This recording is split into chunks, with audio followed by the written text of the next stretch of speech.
हमें अपने भीतर थोड़े से झुकने की आदत डालनी चाहिए। और झुकने की आदत हम डाल सकते हैं कब? जबकि हमें ये महसूस होने लगे कि हमारे अपने जीने में बहुत सारे लोगों का हाथ है। हम हमेशा थैंक्सफुल रहें उन सब के लिए जिनका की हाथ हमारे जीने में है। ये जो सांस हम ले रहे हैं, उस सांस के लेने में भी बहुत लोगों का हाथ है।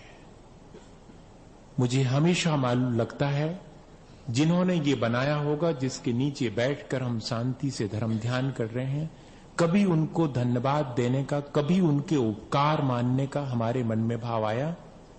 कभी नहीं आता। हमें सुबह से शाम तक कितने लोग जीने में मदद करते हैं, कितना उनका उपकार है, कभी इसका ध्यान ही नहीं आता। हमने किस पर कितने उपकार किए। पतंग उड़ाने के लिए छोटी सी मुड़ेर पर दौड़ता था और कुछ नहीं होता था मुझे, मेरी छाती में बिल्कुल धक धक नहीं होती थी धक धक वहां नीचे बैठी हुई मां जो दाना बीनती रहती थी, चावल, ए भैया नीचे उतर आओ, मानते नहीं हो तो हमारी, कहीं गिर जाओगे। कभी याद आता है? कभी याद नहीं आता। अब तो हमारे पास हमारे अपने जो हमने जोड़ के रखे हैं और जिनके बीच में मैं अपने अहम से केंद्र बन के बैठा हूं, वही सब दिखाई देता है। मेरे माता पिता भी मेरे अहंकार के केंद्र की परिधि में हैं। देख लो, गौर से देख लो, सब सारा संसार जब से मैं बड़ा हुआ हूं तब से मैंने यही सोचना शुरू किया है, सब मेरे अनुसार चलो। अब आपके दिन लद गए, वहां बैठ जाओ कोने में, जो खाने दे दूं खा लो, पहनने दे दूं पहन लो। साहब हो गया, बेटा साहब हो गया। बेटा अब बेटा नहीं रहा। बहुत मुश्किल है। क्या इस तरह हम अपने जीवन को अच्छा बना पाएंगे? लगता है आपको? मुझे तो कई बार बहुत निराशा होने लगती कि मैं क्या कहूं, किस तरह अपन बैठ करके इन बातों पर विचार करें। क्या होगा इस तरह विचार करने से? क्योंकि जीवन में तो वो सारी चीजें इतनी अधिक आ चुकी हैं जिनसे कि हमने खुद अपने जीवन को पतित कर लिया है। अब ऐसी स्थिति में हम कैसे अपने जीवन का उत्थान करेंगे, कैसे अपने जीवन को ऊंचा उठाएंगे? अगर यही हमारी स्थिति रही तो धीरे धीरे ये तो हमारे गिरने के लक्षण है। लेकिन क्या करें, फिर भी एक आशा की किरण भीतर कभी कभी डोल जाती है कि शायद हो सकता है कि हम अपने को इंप्रूव कर सकें, अपना उत्थान कर सकें, इस अहंकार से बच सकें, थैंक्सफुल हो सकें, दूसरे के उपकार के प्रति कृतज्ञ हो सकें, हमारे भीतर थोड़ी सी विनय जो कि हमारी अपनी क्वालिटी है वो आ सके। बच्चन ने लिखा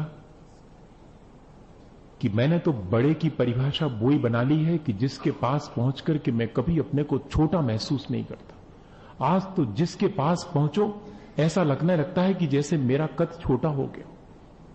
जिससे मिलो उसके सामने पहुंच करके ऐसा लगता है जैसे मेरा कद छोटा हो गया। तब फिर लगता है कि कोई बड़ा नहीं है, बड़े तो सिर्फ भगवान हैं जिनके पास पहुंच करके कद बड़ा हो जाता है। ये ललक भीतर आ जाती है कि ये सिर्फ एक व्यक्ति है जो ये कहता है कि मेरे जैसे हो सकते हो, तुम मेरे मातहत रहो, ये नहीं कहता। यहां तो सारी दुनिया जिसके पास पहुंचो वो कहती है कि मेरे मातहत होके रहो, मेरे जैसे तुम हो कैसे सकते हो? जब नेपोलियन बोनापार्ट अपनी सेना के बीच में बहुत स्टूडियस था, उसने अपनी बहुत बड़ी लाइब्रेरी बना के रखी थी और उस लाइब्रेरी में से उसको एक बहुत ऊंची जगह पर रखी हुई किताब चाहिए थी। तो वो नहीं पा रहा था, तो उसका एक जो ऊंचा सैनिक था उसने कहा कि I am only hire in your army, मैं हूं सिर्फ ऊंचा तुम्हारी आर्मी में, मैं मदद करूं? तो मदद तो दूर की बात, नेपोलियन ने कहा कि you are only longer in my army, not hire. तुम सिर्फ लंबे हो ये कहो, ऊंचे नहीं। ऊंचा तो मैं हूं। इस मानसिकता से क्या मालूम पड़ता है, हम सबके साथ भी यही मानसिकता जुड़ गई है। जब भी कोई हमारे निकट आता है, क्या वो हमारे निकट आके ये फील कर पाता है कि मैं भी बड़ा हो गया हूं?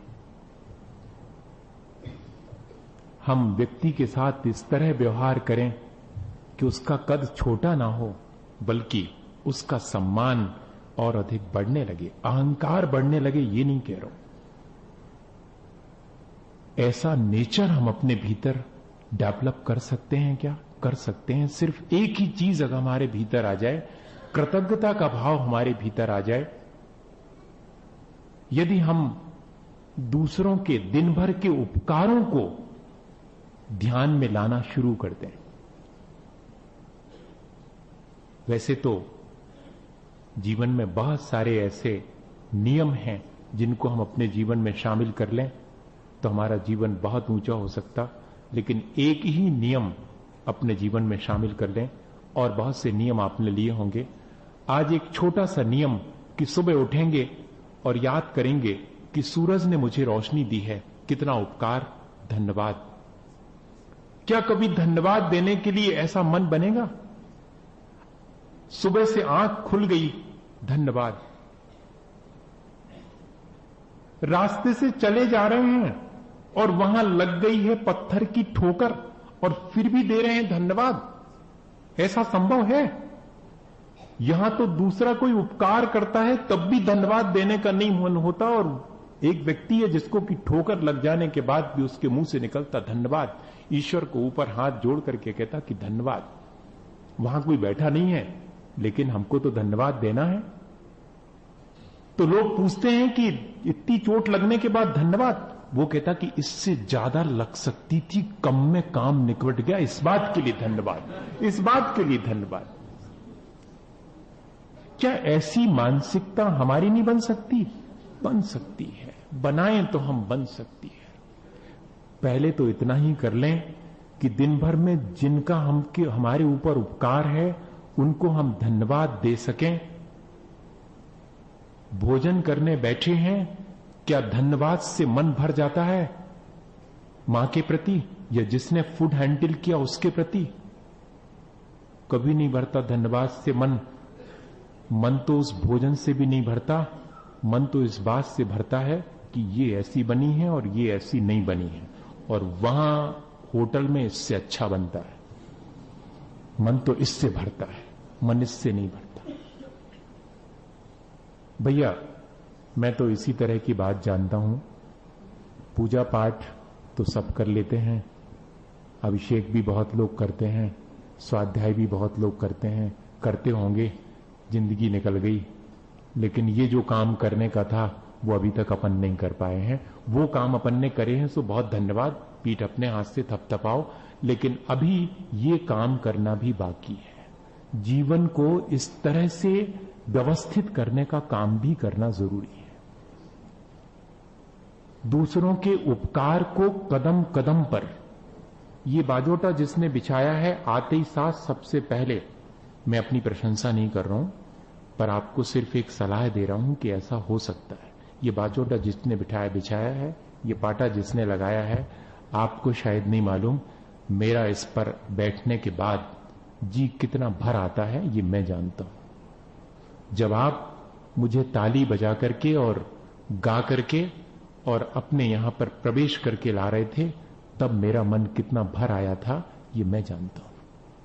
क्या कभी इसी तरह हमारा मन भर आता है छोटी छोटी चीजों के लिए कि लोग मेरे लिए कितना कर रहे हैं, कितनी गुड विशेष दे रहे हैं सुबह से शाम तक, आप स्वस्थ रहें, प्रसन्न रहें, आपको कोई तकलीफ ना हो। इससे ज्यादा कोई उपकार हो सकता किसी का? कुछ भी नहीं दिया किसी ने, दिखने वाली कोई चीज नहीं दी, लेकिन नई दिखने वाली चीजें लोग कितनी दे रहे हैं। आप अगर थोड़ा सा इधर जगह आपको कम पड़ रही है और ऐसा खिसक गए हैं, मानिएगा कि दूसरे को आपके प्रति कृतज्ञ होना चाहिए। उन्हीं क्षणों में कृतज्ञता से भर जाना चाहिए था। होना तो ये चाहिए था मन में कि अरे मेरे लिए आप खिसक गए,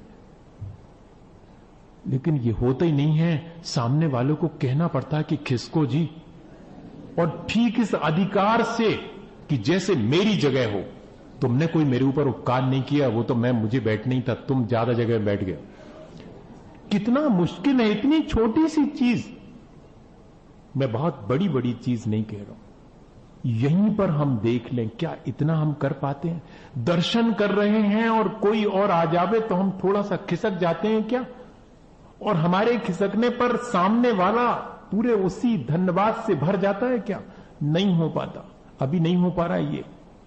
अभी तो ज्यादा से ज्यादा जगह दर्शन करने के लिए मुझे चाहिए। हटो वहां पर, बाजू से खड़े रहो, हम यहां से, हाँ हम दर्शन कर रहे हैं, तुम देखो हम कैसे दर्शन करें। नहीं भैया नहीं, हम धर्म के क्षेत्र में चाहे कर्म के क्षेत्र में सब जगह लिखा तो है कि 10 मुंडानम, अकेले केशों का मुंडन कर लेना मुंडन नहीं है, हाथ पैर का मुंडन और 5 इंद्रियों का मुंडन, अपनी वचन प्रवृत्ति का मुंडन, सब चीजों का मुंडन, सब चीजों में विनय आनी चाहिए। हमारे शरीर तक में विनय, विनयवान शरीर अलग मालूम दिखाई पड़ने लगता है, किसी को कहने की आवश्यकता नहीं। विनयवान वाणी अलग दिखाई पड़ती है, विनयवान मन अलग दिखाई पड़ता है।